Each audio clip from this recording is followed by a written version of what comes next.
Broadcasting live from the Capital OTB studios, this is Racing Across America with Seth Merrow.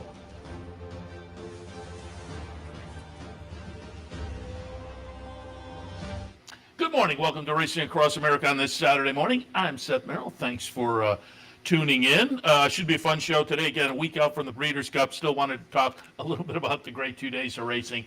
So we'll go to a quick break in a moment, but we'll come back from that. Tim Wilkin will join us. He was down at Keeneland covering for the Blood Horse, so we'll get some of Tim's impressions on the really fabulous 2 days and the lead up to it as well in the aftermath. A little bit later on, really excited to talk to our friend Terry Finley from West Point Thoroughbreds.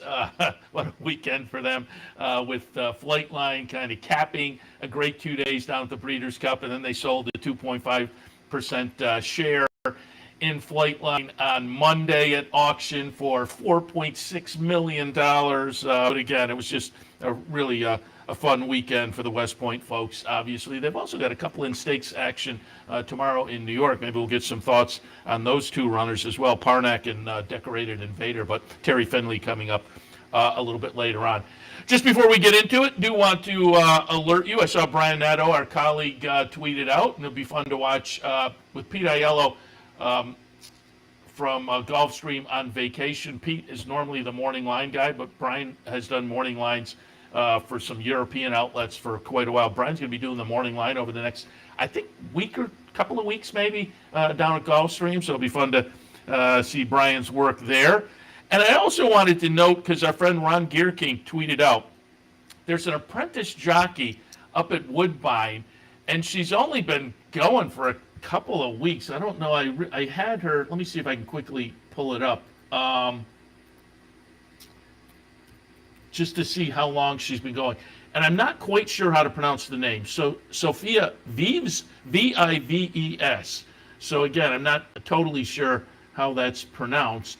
But let me just go back and see. I have her page here.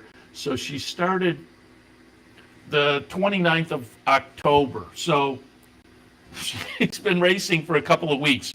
But she got her fourth victory yesterday. 16 starts she's had in a couple of weeks. 4 wins, 3 seconds, and a third. So she's been in the money half the time. She's won a quarter of her starts. But with 4 victories, if you're an apprentice, you have as long as you want to get that first 4. When you get 5 victories, you go from the 10-pound to the 7-pound, and your clock starts. Now you have a year. And according to Ron Gearking, she got the 4th win yesterday at Woodbine. And she says, I'm not coming back till next year. She said, I'm taking it because she's based at Woodbine. And Woodbine has about another month to go, and then they're off for the winter, so she would lose some time.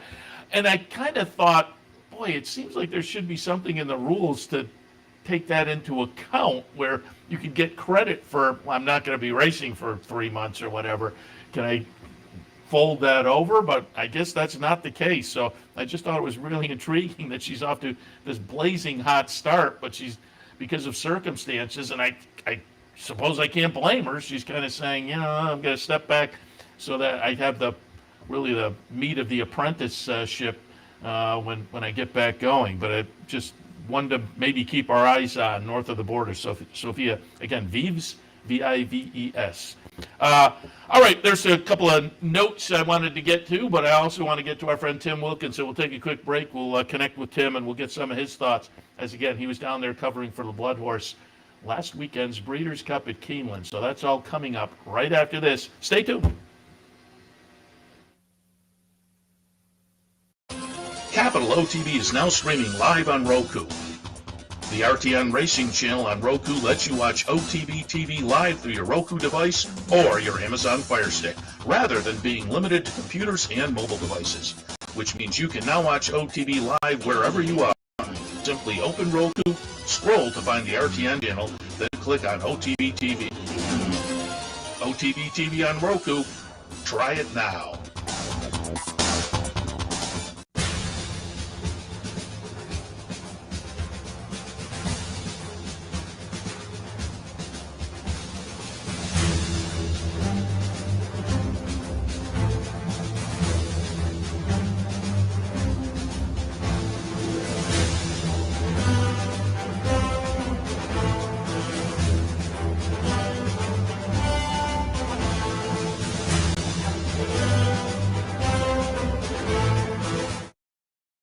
No matter where in the world you are, the excitement of wagering on horse racing is just a click away. You'll get live streaming, past performances, race replays, our virtual tote board, analysis and selections from professional handicappers, a simple, safe, and secure wagering platform, and best of all, you get track prices. CapitalOTBBet.com. Bet any place, anytime at CapitalOTBBet.com. And be sure to download our new mobile app from the iTunes Store or Google Play.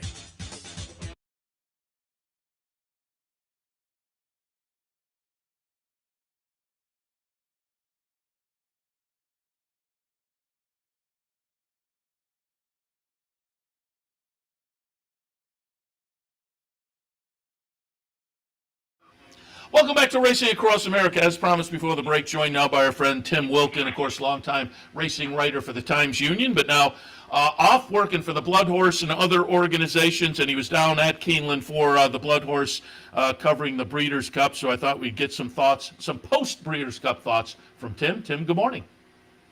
Good morning, Seth. Happy weekend after the Breeders' Cup. Absolutely. And just before we get into some specifics, just talk a little bit about the weekend in general, because, watching from afar up here, watching the simulcast signal and whatnot, looking at the numbers afterwards, certainly the handle and the attendance, very good. I think the weather held out very well. So talk about Breeders' Cup weekend at Keeneland, just kind of in overview fashion. Well, this is the third time I've been to the Breeders' Cup at Keeneland, and they do a fantastic job putting on the races and the whole program. And, on Friday, the first day of the Breeders' Cup, it felt like the first Friday of Saratoga, because it was just gorgeous weather, warm. When I was preparing to go down to the Breeders' Cup, I was figuring, do I have to bring gloves? Do I have to bring a winter coat? Do I have to bring a winter hat? Christ, do I have to bring galoshes? But I talked to people that were down there and said, no, don't worry about it. It's going to be beautiful. And it was. On Saturday, it wasn't as nice as Friday. It was windy, but it was still warm. It was a lot of people wearing short sleeves at Keeneland, which, and I remember when they were in the Bluegrass there a couple years back, it was snowing. But obviously it was April, but, they couldn't have asked for a better weather day.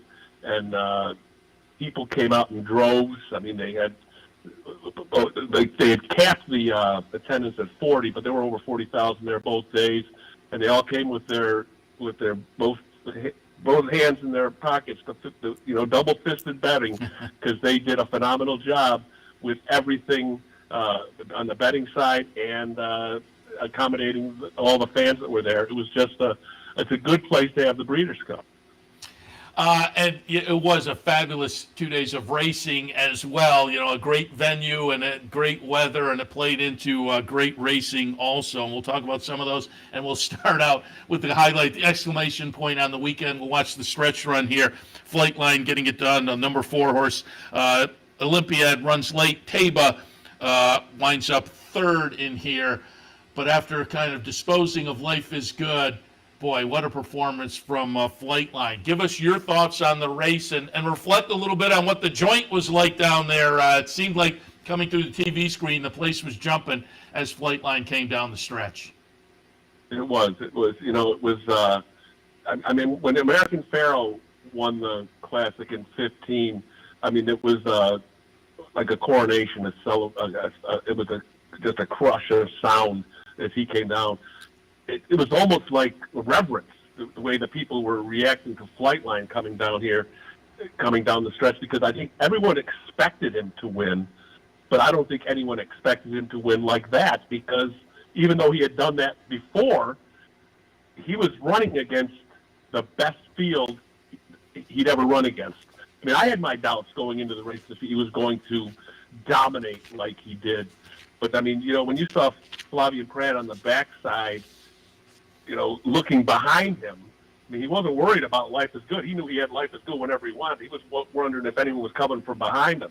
And when he did that, I was like, oh boy, this horse is going to run a hole through the wind, which is exactly what he did. And, just it was the effortlessness of the way this horse strode through the lane. He could have won probably by Pacific Classic lengths but they toned him down towards the end. He just jogged across the finish line, and he's a horse for the ages, of course, that we saw, and ever since the Breeders' Cup and before, a lot of people are making what some might think would be blasphemous to compare him to the great Secretariat, who, face it, is the best racehorse we've all seen in our lifetime. And I think it was too early to compare Flightline to Secretariat because of the body of work.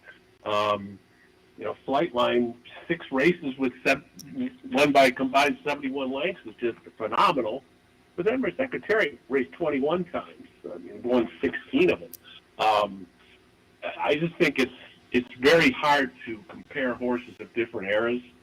Flightline, if Flightline and Secretariat, got together in the starting gate, who would win? It's nutty to even think about that because horses are 2 different eras, and it's not fair to either of them to compare like that to say which one is better, even though I get it, that's what people do in horse racing. And, I'm not going to say Flightline would beat Secretariat or vice versa, but Flightline has definitely earned his spot in horse racing history. I'm just sad that he won't be racing again because, as we all know, the game is not about racing anymore as much as it's about the breeding, and he's just too darn valuable to race again. And if he were to race again, what does he have left to prove? The fans would love to see him race again. But he'd have everything to lose rather than gain by continuing to race. Unless, of course, if he's as good as everyone said he is, and he has proven that he would probably continue to just dominate fields. And the one sad thing, Seth, is that I think that in the mainstream sports media, there was a lot of people that didn't even know who Flightline was. Because the mainstream sports media, and the main average sports fan, they follow the Triple Crown. If you don't run the Triple Crown, you're not known to a lot of sports fans, and that's too bad that a lot of media outlets didn't pick up on the Flightline story, and I thought that was sad. But there's no doubt about it. He is one of the best horses we've ever seen. Yeah, and, the conversation, as you say, in all sports, Bill Russell versus Michael Jordan, it's hard to compare different eras. But I will say that it was fun on social media with the discussion. He's the best. No, how about this? It brought back great memories for everybody, I think, kind of reflecting on the careers of Secretariat and Spectacular Bid and Ghost Snapper. For me, I pulled up the lifetime PPs of my favorite horse, Forgo, and looked at all the weight he carried in his career. And so I think just to generate that conversation was very good. But yeah, as you say, it would have been tough to bring him back to the races. Monday, they sell the one share, the 2.5% for $4.6 million, which kind of put it all in perspective, continuing the career and whatnot. You got me thinking, though, when you talk about the mainstream media, I'm always curious, what was the press box like at the Breeders' Cup? Well, the trades were all well represented. The Blood Horse had a dozen people there, the racing for him. Had, 10, maybe 8 to 10 people there. The Pollock Report. All the players that you would expect that cover the sport extensively, they were all there. As far as newspapers go, outside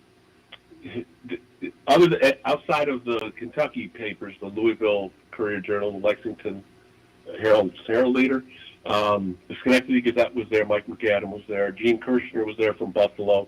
Alex Orr was there from the Times-Union, my alma mater. And Joe Drape was there from the New York Times. But other than that, I didn't see any other real newspapers there. There were websites there, and I think there were probably more photographers there than there were print media, which is just that's the way that the game has gone. Yeah, it unfortunately is a different era. I say unfortunately, it's changed, it's different. The coverage is still out there. You just have to look in the different spots.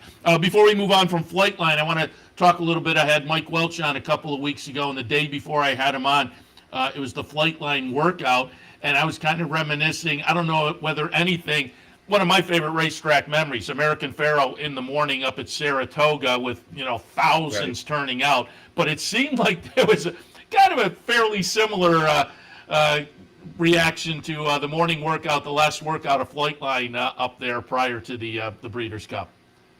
Yeah, I wasn't there for that. I hadn't gotten into town yet, but I saw the pictures and the people that I talked to. They said that there was a very healthy crowd of people that came out to see Flightline at 7:30 in the morning at Keeneland, and it wasn't Pharoahish like it was at Saratoga, because we all remember what happened there. You had people on the backstretch getting out there. How they got out there, I don't know. And there were people. It seemed like every box seat was covered by fans that just came up. There was a traffic jam on Union Avenue when the morning that American Pharoah was going to gallop, the day before the Travers, and it was one of the biggest spectacles that you've seen at Saratoga that didn't have a race next to its name. I mean, that was one of the all-time wow moments for me at Saratoga when American Pharoah came to town. I mean, it wasn't like that as far as Flightline was at Keeneland, but they still had a very healthy crowd of people that wanted to come out and see him. And I think a lot of that, too, I mean, Saratoga is the summer track, and also American Pharoah was the Triple Crown winner, and people wanted to come. People knew who American Pharoah was. Yeah. There's, it is horse country in Lexington, and people know the horses down there, but the average sports fan still might not be familiar with Flightline, and they never will be, unfortunately. Yeah, the Triple Crown winner and the long wait and whatnot. I'll play, but I will never forget that. But it was still kind of fun to see. They got a nice crowd out there in the morning to see a very, very special horse. Let's move on now and get some other thoughts, because Flightline obviously was the exclamation point. But I'm going to pull up the replay of what I think was the best race of the day. We're going to look at the distaff finish here. I mentioned Mike Welch when I had him on a week before. He tossed out Blue Stripe as a horse he thought was working very well, and it was a great call by Mike. Blue Stripe here is going to be the number 2 horse at 24-1, just missing in the photo. I like Clariere on the rail. I thought she ran very well, but Malathat gets it done for John Velasquez and Todd Pletcher. And as I say, I think for me, this was certainly the best race of the afternoon and the best finish and the most excitement. What was the feeling around Keeneland as they came down the stretch in the distaff? Oh, just like you would expect it to be. The place was going crazy as these 3 talented fillies, the mares, came thundering to the stretch. And up in the box seat, Todd Pletcher was watching the race, and on his naked eye, he thought he had gotten it. He started to pump his fist, and for Todd to show a little emotion, that doesn't happen a lot.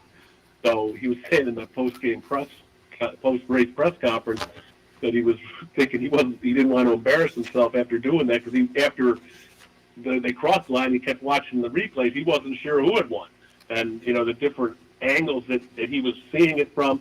He thought he had gotten it. Johnny V didn't know if he had gotten it, but this Malathat, this talk about a horse that refuses to lose, and when she's right, she's not going to give an inch, and she basically won the race by an inch, and capped off a marvelous career for Todd. And it's another bittersweet thing. They all got to retire at some point, but she's going out on the top of her game, and it would have been nice to see her come back, but that's not in the cards. So hats off to Malathat for a great stretch drive to end her career. 10 wins in 14 starts, and now 4 for 4 after that win. 4 for 4 at Keeneland. She had won the Spinster coming in, which was a little bit of a theme. Horses that had won the prep going into this at Keeneland did very well in one of those, and I saw you had some coverage in the Blood Horse, the juvenile fillies. I wanted to show that as well, because it was kind of funny. I went back and looked at the interview I did with Mark Casse at Saratoga, talking about Wonder Wheel, and Mark said it's easier to kind of come up with a real opinion on a horse after they have 5 starts. We were talking before the spin away. that was going to be her third start, and she ran second. And Mark said, I'll have a better idea after 5 starts. Well, she runs second in the spin-away in start number 3. Then she wins the Alcibiades down at Keeneland, start number 4, and wins the Breeders' Cup Juvenile Filly in start number 5 in the career. And we'll take a look at the stretch run here. Wonder Wheel will be the number 5 horse. Phil Serpe runs second nicely with Leave No Trace. But Wonder Wheel, I'm pretty sure now after 5 starts, Mark has to feel pretty good about Wonder Wheel. Well, heck, he was talking after the race how, he put himself out on a limb very early in Wonder Wheel's career, talking about how good she was and how good she was going to be. And, and I'd asked him after the race about, why did you do that? You're putting a lot of pressure not only on the horse, but on yourself. But he said, he goes, when I have an opinion like this, and I know Mark pretty well, he's going to say what he thinks about a potential champion.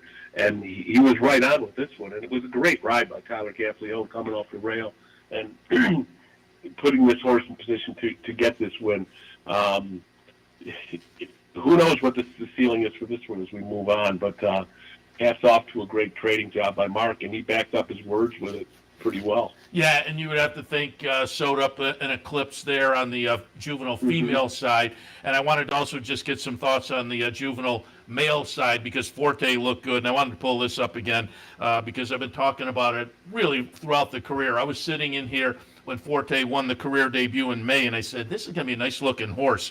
They immediately pointed to the Sanford, disappointed there running 4th, but then they win the Hopeful, the Breeders' Futurity, and subsequently we'll see him coming down the stretch here in Forte winning the Breeders' Cup Juvenile. Again, you would have to think solidifying an Eclipse Award for Pletcher and Rapoli. So another one of the nice performances on the Friday card.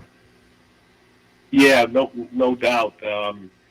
Beating Cave Rock, because a lot of Baffert's Cave Rock, a lot of people going into the Breeders' Cup thought that might be the second biggest lock of the Breeders' Cup after Flightline. But, it wasn't to be for that one. And now Forte has the unenviable spot of being the early favorite for the Kentucky Derby. Because historically, winners of the Breeders' Cup Juvenile don't win the Kentucky Derby. It's only happened twice, Street Sense in 06 and Nyquist in 16, and a bunch of them never even got to the Run for the Roses. Most notable, Corniche last year didn't make it to it. I mean, there's been horses obviously that have run well in the Derby after winning the Juvenile. Essential Quality ran well in the Derby. Good Magic, just to name a couple. But if I was Rapoli, I'd be like, dang, we won the Breeders' Cup Juvenile. Now we're not going to win the Derby. But he's a very nice horse. Yeah, but that also gives you the chance to kind of, break the curse, as it were, and really step forward. So I think with a guy like Rapoli, he's probably happy with the challenge. It's going to be fun to watch, certainly, because he is a very nice horse. But, as you say, Cave Rock beaten, ran well, certainly ran well, but beaten in the Breeders' Cup Juvenile. But Saturday started with a very nice Baffert horse. I know you're friendly with Baffert. I'm wondering if you talked at all. We'll watch the stretch run here. Arabian Night. They elect to leave Southern California, debut on the Breeders' Cup Saturday in the first race. A $2.3 million purchase. Had worked 9.4 before that Ocala sale. And Arabian Night, we're looking at this one coming down the stretch. Very impressive in the opener on Breeders' Cup Saturday. Thoughts on this one? Buzz around the track. Did you talk to Baffert about the horse? Well, I talked to him a little bit about it, and he expected what we saw. I mean, this was almost like, I'm going to bring this horse to the Breeders' Cup and showcase him. He's not going to be in the Breeders' Cup race, but this is a darn talented and very potential for some really good things. And he was as advertised. Now, of course, because Bob still has another year to go at Churchill, that band. So if this horse is going to run the Kentucky Derby, he's going to have to be with a different trainer. And, and again, it's a story for another day, but I just think it was way too much of a penalty that they imposed on him. But who knows? Maybe we'll see him next year in the Travers because his band with Naira is up in January. So Bob could very well have a presence at Saratoga next summer. And, we might see, who knows, maybe we'll see Taba in the Whitney. Yeah, exactly. And speaking of Taba, I also wanted to touch on, we were talking a little bit about it during the handicapping show earlier, Anthony Mormino and I, the 3-year-old championship. Taba, Epicenter, with Taba finishing third in the Breeders' Cup Classic. Epicenter injured, subsequently surgery, goes on to a stallion career. But with their resumes, how do things end up? The NTRA poll this week has them sitting next to each other. I think 6 and 7, 7 and 8, with Epicenter slightly ahead, which gives an idea that folks may be kind of closer than you might think on those two when it comes to the 3-year-old championship. But where does Modern Games fit in? Because on Twitter, a lot of people are tilting towards the horse that has, the Woodbine Mile and the Breeders' Cup Turf on the resume. So the 3-year-old championship this year, I think, is going to be very, very interesting. Well, I think it's, again, a Modern Games is a very, very good turf horse. But turf horses do not win the 3-year-old Eclipse. That's just the way the voting's always gone. And I expect that will not change this year either because Epicenter has the front. He's on the front track to get the award, even though he's only got one Grade 1, the Travers. But he was second in the Derby. He was second in the Preakness. He won the Jim Dandy. He's a horse that will probably win. I don't know, and I think Taba could make it close if he runs some more this year. Let's say he runs at the end of the year, the Malibu. He's got 2 Grade 1s, the Santa Anita Derby and the Pennsylvania Derby, and I know the Travers carries a lot more weight than the Pennsylvania Derby. And, Taba went lightly raced, went from winning the Santa Anita Derby, I think in the second start, to the Derby and was like 15th, so he was never a factor in that. And, there are people that say, well, Rich Strike, shouldn't he be in the conversation? He might be in the conversation, but he won't win because the Derby at 80-1 is his only win this year. And, yes, it is the most important race for 3-year-olds, but, the 3-year-old champion is a body work, not a one race body of work. So I would say, I don't know who I'm going to vote for yet, but I would expect that Epicenter will win. It's kind of unfortunate we didn't get to see what he could have done in the Classic. I don't think he would have beaten Flightline, but, he certainly could have been a factor in the stretch. And, it's just good that he recovered from that surgery and will be able to have a career as a stallion. But as far as the 3-year-old, it's the 3-year-old group. It wasn't a bad group. It wasn't a great group. I would say maybe a mediocre group. Because you got a lot of the 3-year-old major players during the season that weren't around at the end, like Mo Donegal, like early voting. Now Jack Christopher's been retired.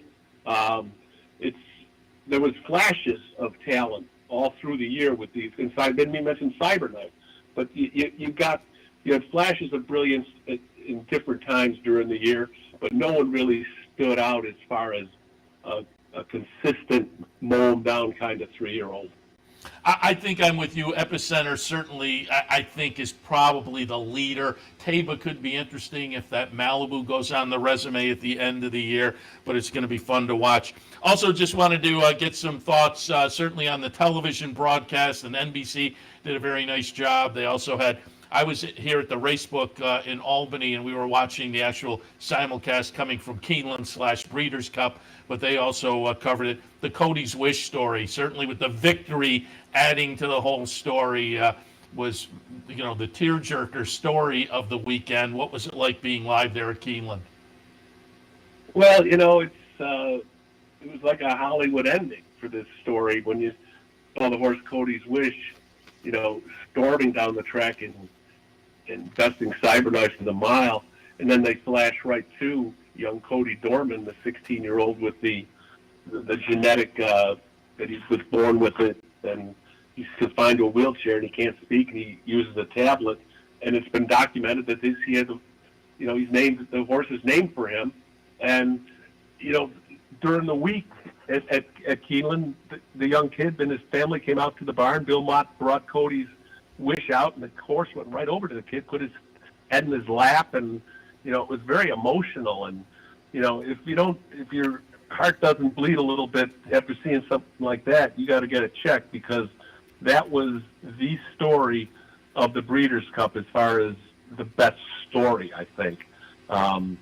You show the kid, they draped the garland or blanket of flowers, the Breeders' Cup flowers that would go on the horse around him. There were tears in the child's eyes, and just a real neat story. And it's a pretty cool horse. He's going to run next year, which is great. Yeah, it really was the story of the weekend, certainly. And one other story, and you wrote about it in the Blood Horse, and before we let you go, I got Terry Finley coming up momentarily, but just quickly, you alluded to it a little bit earlier, Rich Strike, and I know you're friendly with Eric Reed, and you helped get him over. I still appreciate it. Get him over to talk with us during Saratoga. That was a fun interview. But you had a Blood Horse article about Eric Reed, really looking forward to going forward into the 4-year-old season with Rich Strike. Reflect on that a little bit. Yeah, when I went to go see them, I don't know if Eric was 100% sold in on wanting to run in the Breeders' Cup. It might have been an owner thing. I think Eric, if it was just strictly up to him, might have waited for the Clark handicap. Excuse me, but they're already planning on a 4-year-old season. They want to start in Saudi, and then to come back and run in the Stephen Foster. And the goal for them is to bring the horse to the Whitney in Saratoga, which would be great for us up here in upstate, and then the Lucas Classic, and then back to the Breeders' Cup. That's the early blueprint they have for next year. But they are confident that this horse could be a factor in the older horse division next year. And he didn't run a bad fourth in the Classic. Really, the only bad race he ran at the Derby was the Belmont, and Eric will tell you until the cows come home that was his fault, because tried to change tactics. But this horse, if he stays healthy, I think he's going to win a couple races next year, some big ones. Yeah, he has outrun my opinion. That Lucas Classic, the close-up second to Hot Rod Charlie, very good. Looking forward to him next year. Tim, appreciate the visit and the conversation. Great work for the Blood Horse, covering some of the action down there last weekend. And as I say, appreciate the conversation this morning. We'll talk again. Sounds good. Sounds good to spend some time with you. Appreciate it. Our friend Tim Wilkin, who was, again, down at Keeneland last weekend covering the Breeders' Cup for the Blood Horse. If you haven't read some of his recaps and whatnot, you can go check them out at bloodhorse.com. All right, we'll take a break. When we come back, as promised earlier, Terry Finley, West Point Thoroughbreds, part of the partnership group behind Flightline. We'll talk that and more. Stay tuned.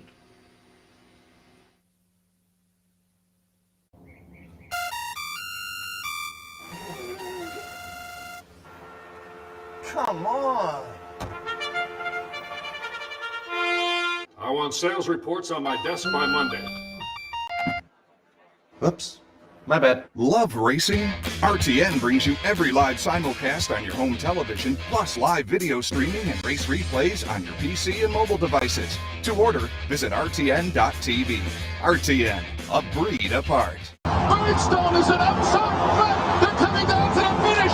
Can Smarty Jones hold on? Here comes Birdstone. Birdstone surges past. Birdstone wins the Belmont Stakes. Here comes High Chaparral. High Chaparral, the defending champ, to take it to Bob. These two arch rivals hang ahead with Joe Hart bearing down on them. It's going to be a three-horse motor finish to the turn. Here's the wire. Final finish.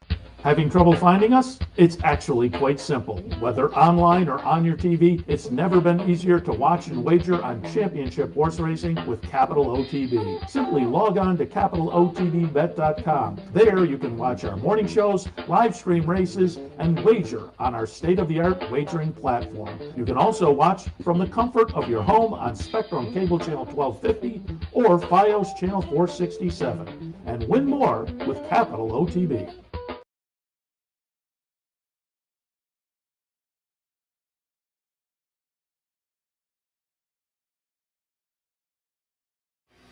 Welcome back to Racing Across America. Jumping out of the plane with Terry Finley. We were talking before we came on the air here. It was giving Terry a little bit of a countdown. He says, like when you parachute out of a plane, 30 seconds, 10 seconds, the heart starts pounding. Terry, good morning.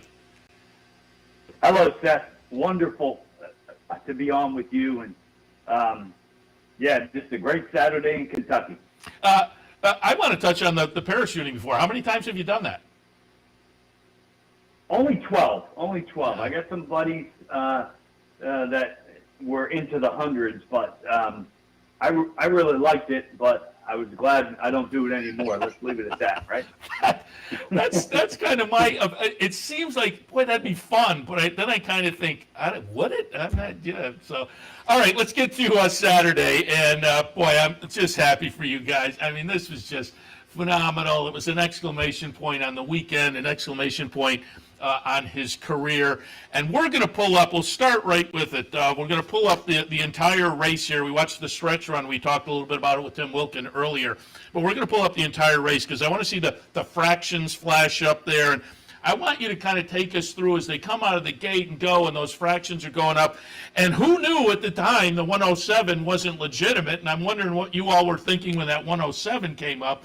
But he's out there, and Life is Good is running his race, and you're running yours.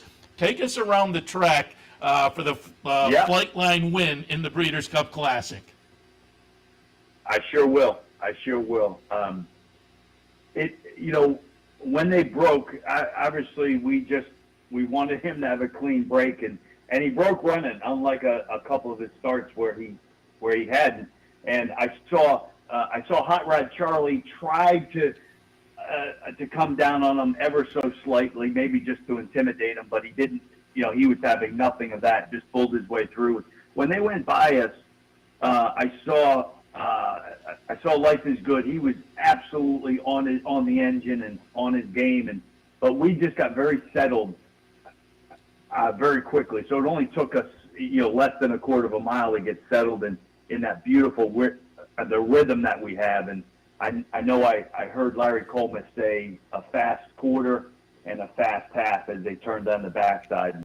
So I guess the biggest thing that I was thinking about was, you're not supposed to be 10 lengths as you turn down the backside. You're not supposed to be 10 in front of 6 Grade 1 winners.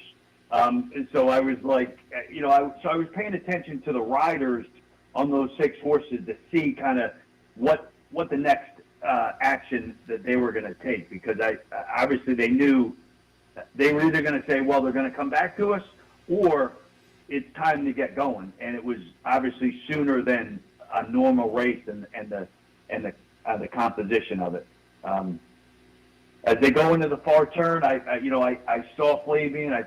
We kind of gave our dude a breather. He was getting ready to change over to his left lead, and he was just running like his stride and his rhythm and everything looked like it was going as well as it was in the Pacific Classic, right? But he was still like 3 lengths, back of Life is Good, who I thought was traveling very easily and comfortably. I don't know where you're at on the video right now, but I think he moved his hand. Our rider, Flavian, he moved his hands ever so slightly, and 3 lengths very quickly went to like a half a length in the middle of the turn. And I thought we were in pretty good shape then as they turned for home, because he has that surge, like he just wants to envelop the world when he gets going on that. And it was a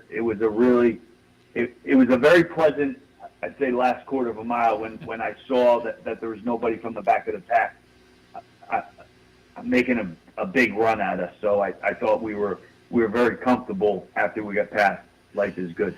Yeah, you say very comfortable kind of last quarter. I guess so, because he dispatches Life is Good, and you can see even with those early fractions, nobody's really coming, and he's pulling away, and the chart margin winds up to be, I'm looking at the chart here, 8 1/4, which I guess is the largest margin ever in the Breeders' Cup Classic. Stamps himself with another 120 plus buyer, 121.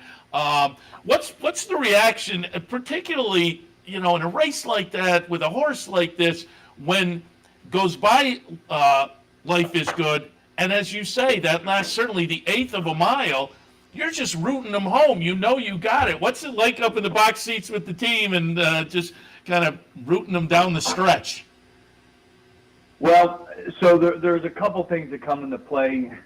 You'll laugh and you'll smile at this, but my wife just had neck surgery, so a couple weeks in New York City. So she was in a brace, and so we were all in there together. So I knew I couldn't start whipping and driving, right? And so when they turned for home and he got past him, I just kind of dropped my hands and I was in awe. Just like a lot of people, when I saw the video of the crowd, I think I would have expected, the crowd to have gone, been a little bit more emphatic, but they weren't. And, plenty of people have told me they were just in awe of, a great racehorse in front of them. So that if you see, we were all kind of stunned and it was very emotional because you're in the midst of greatness. We are a small part of Flightline, but to be in his midst, I know there were a lot of people that were choked up and crying, and it will be a moment in time that I think I and my family, and of course the West Point team and the West Point family will never forget. Yeah, Tim Wilkin said, American Pharoah, the crowd went crazy, and he had kind of the reaction you did. He referred to it as reverence. They were expecting the winner from Flightline, so the jaws were dropping, and they were just appreciating the effort being put forth there the other day. Reflect a little bit also, I've talked about it, I had Mike Welch on a couple weeks ago, and it was just the day before that Flightline had been out on the track, and I guess his workout there attracted a nice big crowd in the morning as well. Yes, it did. It did, Seth, and that was really a special. There were a bunch of special moments last week. As we got closer, but that Saturday morning, it was 7:30, and it doesn't get light as quickly in Kentucky because of you get closer to the time change area. So it was still dark, but it was just coming light, and he worked like you think back to Secretariat when they worked him. And they did the movie. They worked them at Saratoga in the dark, but they had lights, and that's kind of it was reminiscent of that scene in Secretariat, or I'm sorry, in Seabiscuit, and that's what it was. I mean, I think we all, the ownership group and John Sadler, I kind of clenched the fact, or pushed the confidence meter to as high as it could go. And so that really helped us, I think, in a lot of ways, because we walked around all week knowing that if everything stayed on track, we were going to be very, very tough to handle in the Breeders' Cup Classic. And that's a cool thing to have, like a whole week knowing that if you don't have any bad luck or something outrageous happens, you're going to probably win. And so I think that really helped us all in any number of ways. Well, talk a little bit about that. What's the percentage of in a situation like that, pressure versus confidence, pressure versus a good feeling, because you want a big favorite going into the Breeders' Cup. That's always good news, but it does put a level of pressure on it.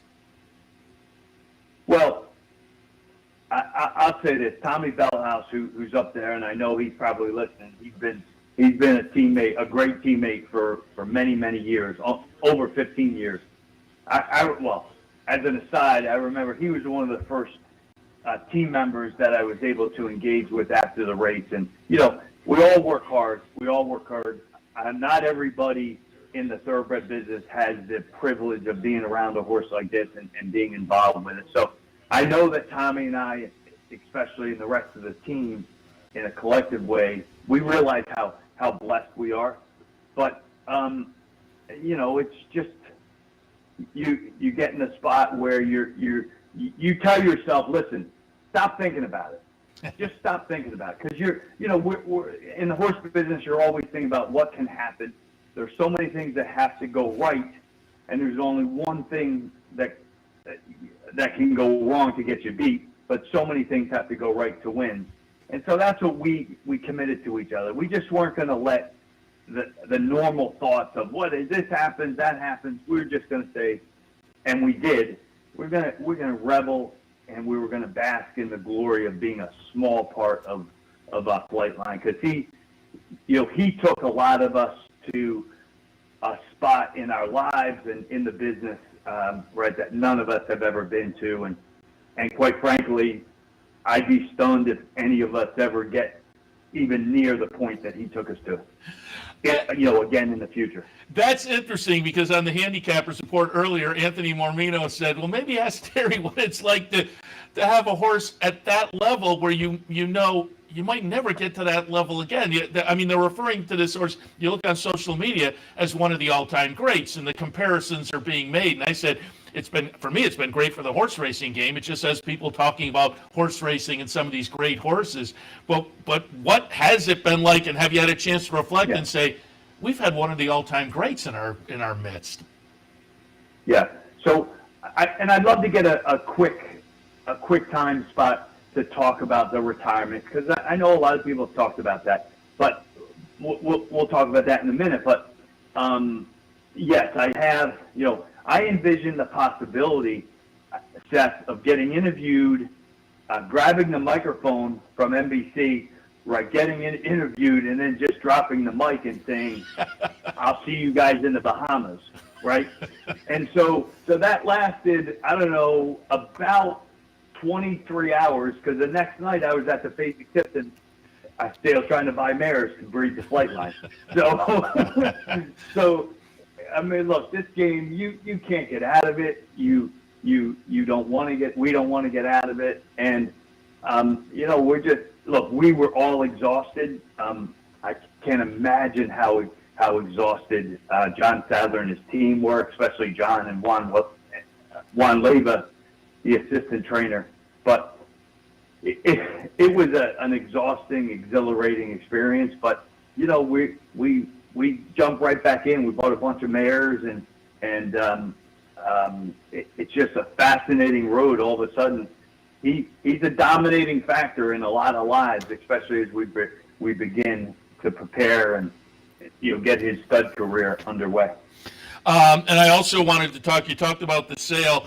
I pulled up a little video here and talk about big crowds. I don't know whether I've ever seen a sales pavilion as full as it was for the share of Flightline, $4.6 million. And we're looking at the auction going on here. And again, every seat is full. Talk a little bit about this. What was the decision-making process? And as I understand, it was from your portion, the 2.5%. First, is that correct? And what was the decision to put it up? And what was it like on Monday to be in the pavilion? Yeah. Because, again, just insane looking at the video here. It was insane, Seth. I had never been part of it. And so keep in mind, I like somebody asked me, was it so concentrated? And the reason is because when you have a sale going on, you might have a big dollar horse that goes to the ring, but it's not like anybody says at 12:30 the green monkey's going through the ring. The green monkey's just going to flow through. Now that I understand that probably will bring a roll of the eyes, but any expensive horse. Here they said the share was going to be sold at 12:30.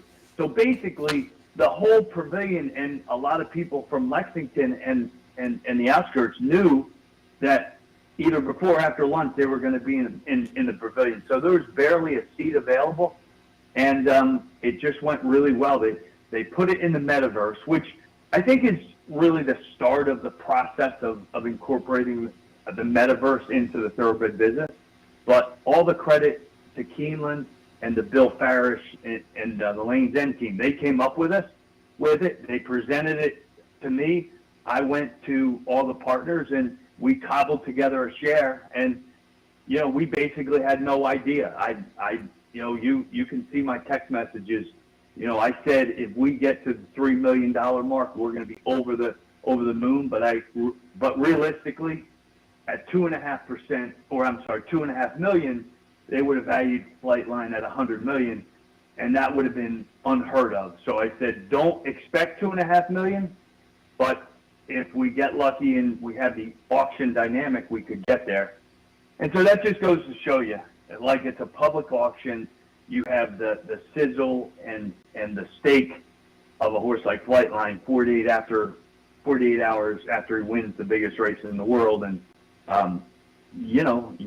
you ended up having an entrepreneur from Seattle who's in the coffee business, who really is not, he's involved in the business in a minor way, but he said, I want a piece of the phenomenon that is a Flightline. He ended up beating out the Coolmore boys, who were the underbidder at 4-5. So everything worked out. It was a really good 48 hours, I can assure you that. And I will tell you, it's been good for the game and whatnot, because I play a little old man basketball at the Y in Saratoga on Mondays and Wednesdays and Fridays. And that Monday, people were talking about the race, and that last Wednesday, people were talking about the auction. And these are not horse racing centric people necessarily, but Flightline, being in Saratoga, obviously caught their attention, certainly. So it was a lot of fun. Again, it was fun to watch that video with just the place jam packed and whatnot. I also pulled up some video because I also wanted to talk a little bit about this guy. Was a hometown sale right up here at Fasig-Tipton in Saratoga in 2019, and we have some video of that yearling auction. I ran into you that night. I think it was right after the horse was sold for $1 million. I remember, Seth. Reflect a little bit on buying the horse right up here at Saratoga a couple of years ago as a yearling. Well, a lot of things ran through my mind as I reflected back on that. Fasig-Tipton, has been instrumental in our company's career. Back when we didn't have access to the capital that we have now, i.e., we put some of our purchases on credit cards and on credit. Boyd Browning was like, I would go in and see him, and I just said, listen, you're not going to get beat here.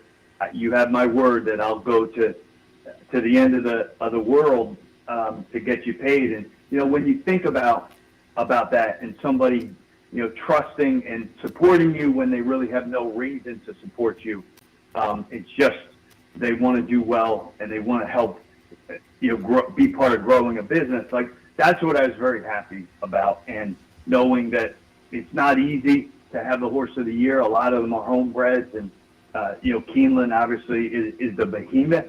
So they punch way above their weight, and it's a fabulous team. It really is, and I know it's easy to say that, but they care about people, as does Keeneland. I'm not disparaging Keeneland, but Fasig, they're my boys. They're my boys, and Boyd Browning and Max Hodge, and I hope, and I pretty much know that they're reveling in the glory of having sold a horse of the year as a yearling up in Saratoga.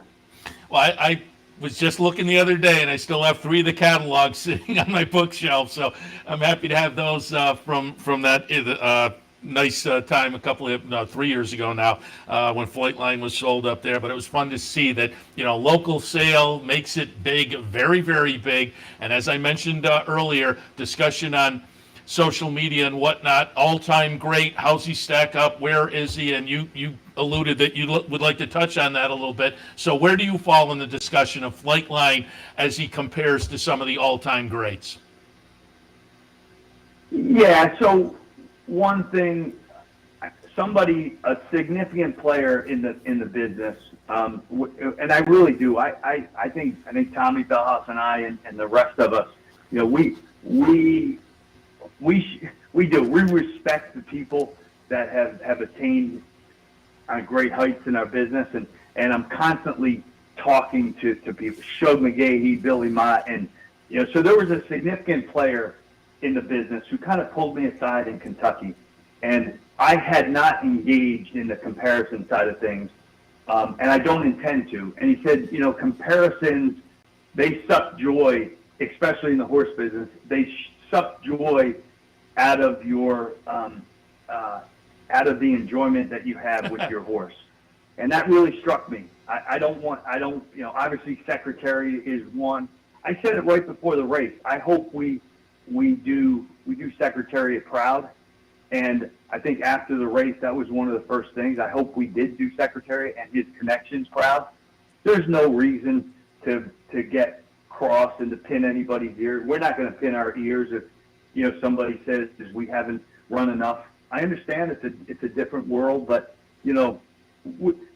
I think when you step back in the light of the day, we're just going to celebrate Flightline, and we'll let future generations. We just hope that he's remembered as a great horse, and that's really where we stand with the comparison of all these great horses. I mean, they were all fun.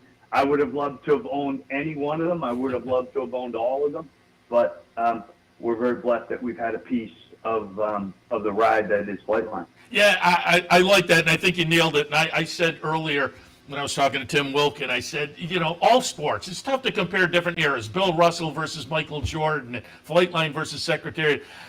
Let's celebrate all of them. And as I said, I think that's what's happened this week on social media, as people have been saying, no, this one's great. What about this? The Spectacular Bid and Secretariat. And people have had the chance to go back. Maybe even young people who weren't alive or weren't fans at the time have had a chance to go back and reflect on some of that as well. So I think it's been good for the game, and I think Flightline is going to go down in the pantheon as one of the all-time greats, given what we saw with the career and what we saw last weekend. So again, congratulations on the weekend and being a part of the horse, and just as knowing all you guys, it was fun for me to kind of watch the career and enjoy last weekend as well.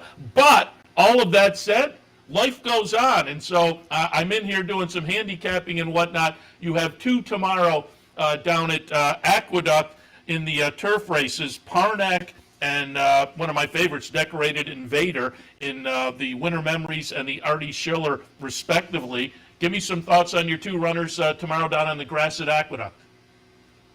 Yeah, I know Tommy Bellhouse will smile at this one.